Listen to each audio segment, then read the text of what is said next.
Now we'll talk briefly about Parkinsonism and Parkinson's disease. This is memorizing the basal ganglia is not important. People will agonize doing it for exams. This is my shortcut.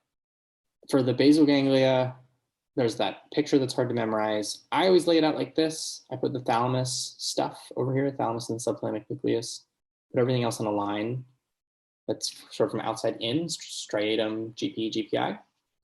Anything that comes from the thalamus is stimulatory up and to the left. The direct pathway, anything from the cortex, right? The brain tells people what to do, is stimulatory all the time. The direct pathway is fast. So it goes straight from the striatum to the GPI, GPI to thalamus. Negative times negative is positive. So the direct pathway makes people move. The indirect pathway takes a stop. It's indirect. Negative times negative times negative. 3 negatives is negative. So the indirect pathway stops you from moving. Don't worry about memorizing it. I just like that trick. I often will draw in the substantia nigra over here, substantia nigra pars compacta.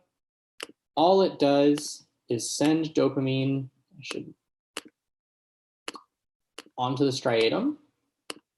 And when that dopamine binds to D1 receptors on the direct pathway, D1 as a G protein is stimulatory, so it just makes it go. Or if it sends it through the indirect pathway onto D2 receptors, which use GI, dentyl cyclase. So those are inhibitory. So that puts another negative in the picture. So negative, negative, negative, negative. That's 4. And that's pro-movement. Don't let me confuse you. Hopefully, if that's stuck, if not, just remember direct pathway makes people move. Indirect pathway sort of suppresses movements.